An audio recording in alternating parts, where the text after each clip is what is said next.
morning. It's Friday, April 16th, so it must be time for another legislative update from your North Carolina Medical Society.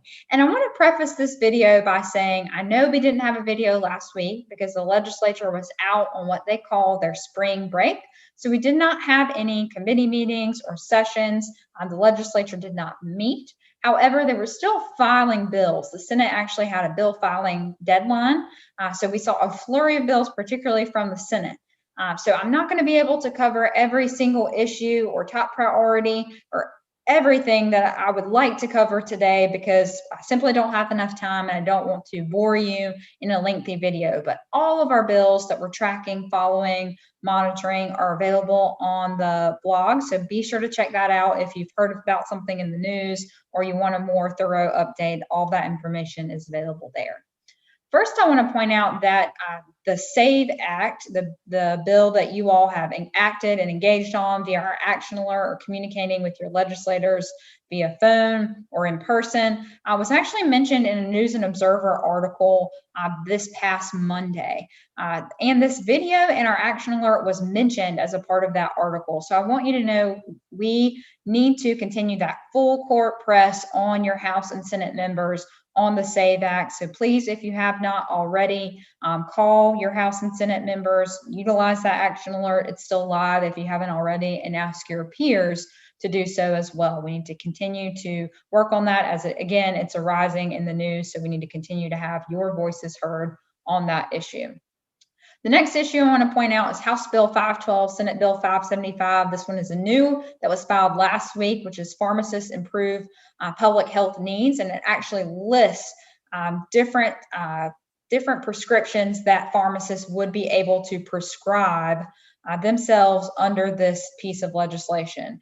So be sure to check out our blog for that full list. We will oppose this bill. We're going to have some meetings on it likely coming up soon, but wanted to flag that one for you as another scope of practice issue that the Medical Society is continuing to work on. Now, we also saw a number of liability bills filed both last week and this week. I'm going to point out one to you today, Senate Bill 477, which is the Victims Fair Treatment Act. And this bill would actually change the North Carolina contributory negligence law that has existed for over 150 years in North Carolina. And what it would do is actually complicate medical malpractice trials.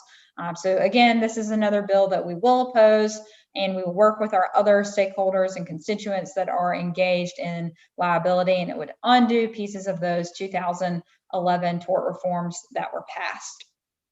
The next bill, House Bill 395, would extend the mandatory participation for the HIE, and I know this impacts many of you. So this bill was actually heard in committee this week. It would extend that deadline to 2022.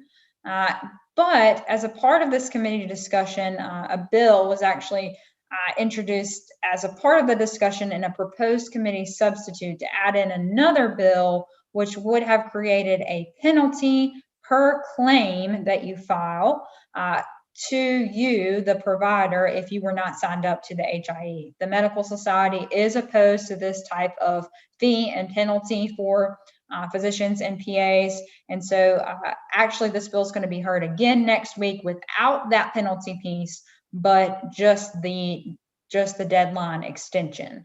However, we would love to hear from you if you are part of a practice or own a practice that is unable to connect to the HIE, or what it costs you via an electronic health or medical record system, what that costs your practice, if it costs a lot.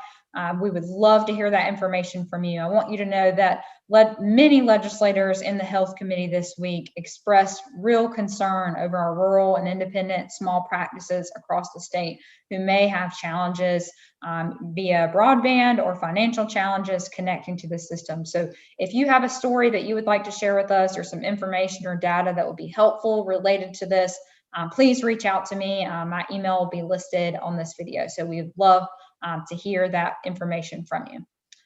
Next, also filed last week, Senate Bill 505 and Senate Bill 415 are both surprise billing bills. The Medical Society is working with many other specialties on a letter of opposition to both of these bills, expressing concern over the fact that congressional legislation has already been passed on surprise billing. You may recall that, but the rules regarding that legislation have not even been implemented yet. So we believe that the congressional legislation needs to be fully enacted. We need to see the results of that before the North Carolina General Assembly takes another step in this space. Lastly, we've seen a number of bills filed that relate to prohibiting mandatory vaccines, and a number of other public health pieces of legislation. So be sure to check the blog out on those bills too. We're looking at another busy week next week at the legislature. So again, be sure to stay tuned. We'll be sure to update you in morning rounds and on this video as bills continue to move through the process.